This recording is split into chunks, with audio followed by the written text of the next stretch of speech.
In today's video, I was originally just going to do a compilation of Tommy saying, because in his interview with Slopes the other day, everyone in the chat noticed that he kept saying, and I still have made one of those compilations. I just want to talk a little bit about why he says, before I show off the compilation. So I found a few things on the internet that can better explain this, and we'll start off with the first one here. So for the first one here, it says, by saying to fill space, you're leaving the impression that you're nervous, uncertain, or seeking validation for your idea. Either way, it's distracting and unprofessional. You should sound strong and confident and not passive and weak. I thought that was pretty good. But the next one, it says, it's also a way of trying to tell the listener that you are telling the truth, to convince them that they are agreeing with you, when in actual fact you are not. And the last one I found on the internet has the person is either nervous and trying to gain some kind of common ground or camaraderie with the person that they're speaking with. But it could also be that they are unsure of what they are talking about and seeking validation from that other person. It's a form of self-soothing. It's also a way to spot a liar. If they say it, watch how often or what they are talking about when they use it. It's a way of them checking in to see if you're buying into what they're saying. And that last one is the one I think best fits why Tommy says so much. So, going through this whole interview to make this compilation, it was really fascinating to see how or when Tommy would start using the knows. For stories that made sense and that doesn't smell like BS to me, he would go minutes without saying But once he starts telling stories that in my opinion were lies, the frequency of him saying as well as the ums and him scratching his nose or neck or pulling on his ears, these things would happen non-stop while he talks about like the lies he's trying to tell. It's quite telling. I'll show an example of this right now in which at first he tells the truth, and then afterwards he tells a blatant lie that nobody can even dispute. So this part of the interview with Slopes is where Tommy is talking about the making of the game Aladdin on the Genesis. So watch his body language at the beginning, and then the second part, watch how his body language changes and how he talks when he starts lying. We were the deadline was we wanted it to come out with the release of the VHS tape that Christmas, because yes, back in the day it would come out on the big screen, and then like a year later it would come out on VHS, and that was the big thing because everyone would buy the VHS for Christmas, and we had an ad. Disney wanted to put an ad for the video game for the Genesis version in the VHS tapes. So what Tommy just said makes sense. They're working on the game to ensure that it is released in time for the VHS release of the movie before the Christmas season. He tells a story and limits himself to only one Now let's see if how he talks and his body language changes once he tells a lie and contradicts what he had just said here. Was Disney hard to work with in the sense of like from a music standpoint? Like, had the music had to be like a particular way, or no? They were really great. I mean, I was getting the scores from the original composers, Tim Rice and the guys.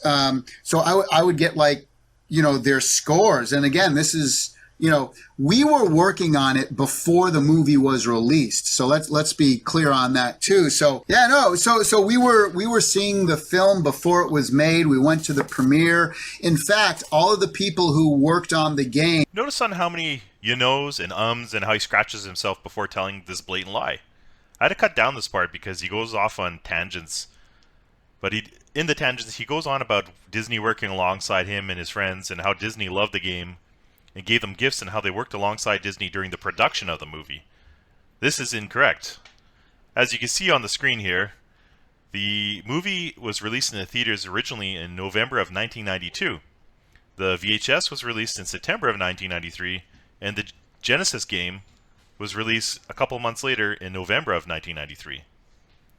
The development of the game, as you can see on Wikipedia here, started in January of 1993.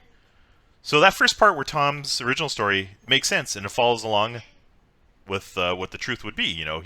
They were tasked to make the game before Christmas of 1993. Where he starts lying is the second part where he goes and talks about being invited to the movie premiere. This would be false. The movie is already out and released before the game development had even started. And if you watch the full video, you'll see he talks about how they shared or how they were in on, you know, the animation and the working alongside as the movie was being made, which isn't true because the movie was made completely and released and was in theaters before he even started development of the game. So it's just a small blatant lie.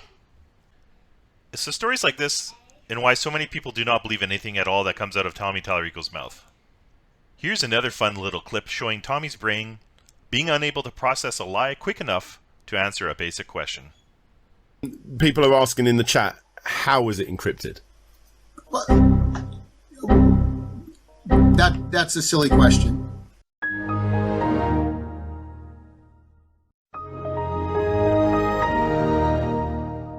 Can you explain what it is that's more than just that URL? No, I wouldn't say that publicly. No, I guess I don't understand. There's encrypted data that is. Okay, I'll stop talking now and enjoy this compilation of you knows. Please stay till the end for a special surprise. Tommy Tallarico, how you doing, Tommy? No, big,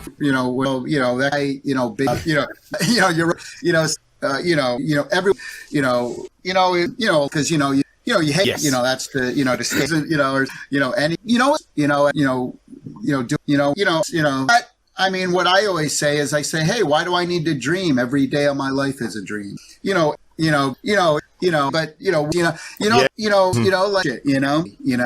like, he'd be,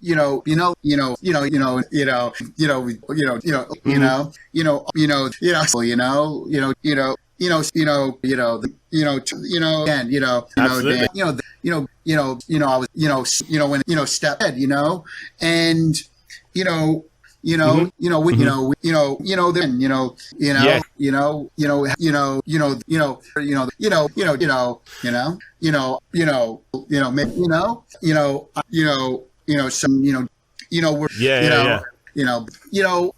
so,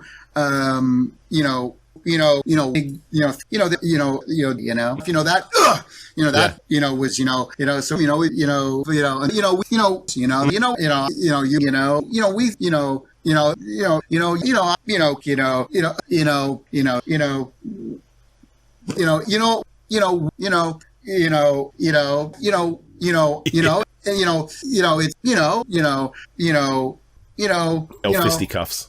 Hey mate,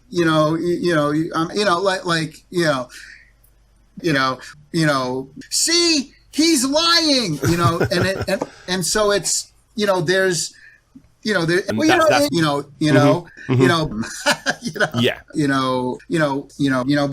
again, and obviously, I'd love to know what happens, with the, I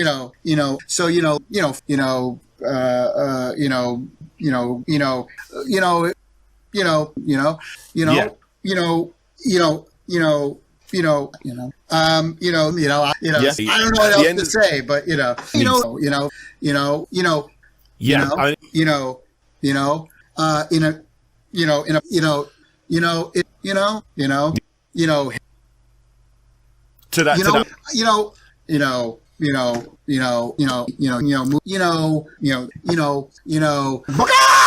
and Bagak is funny, but we started with the joke, and then created everything around the joke, right? So, you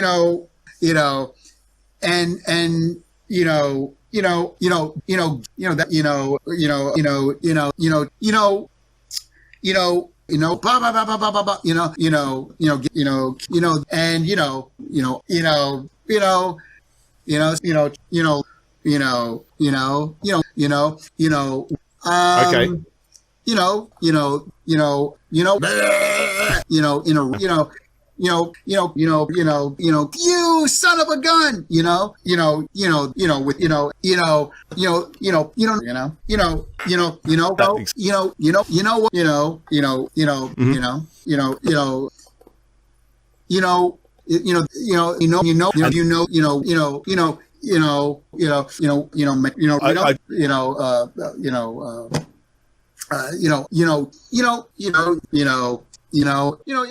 and certainly,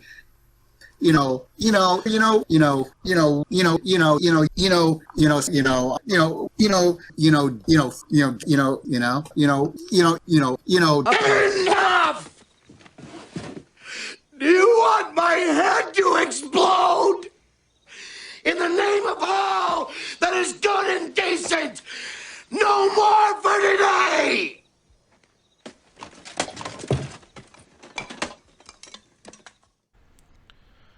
So yes, my brain is fried from having to sit through that whole interview trying to stomach the you-knows and to cut each one out and make this compilation. So stay tuned for next week when we go over the other fun things that Tommy likes to repeat. Such as this. Some misinformation that spread misinformed. Some Yeah, misinformation of misinformation. I don't want there to be misinformation out there.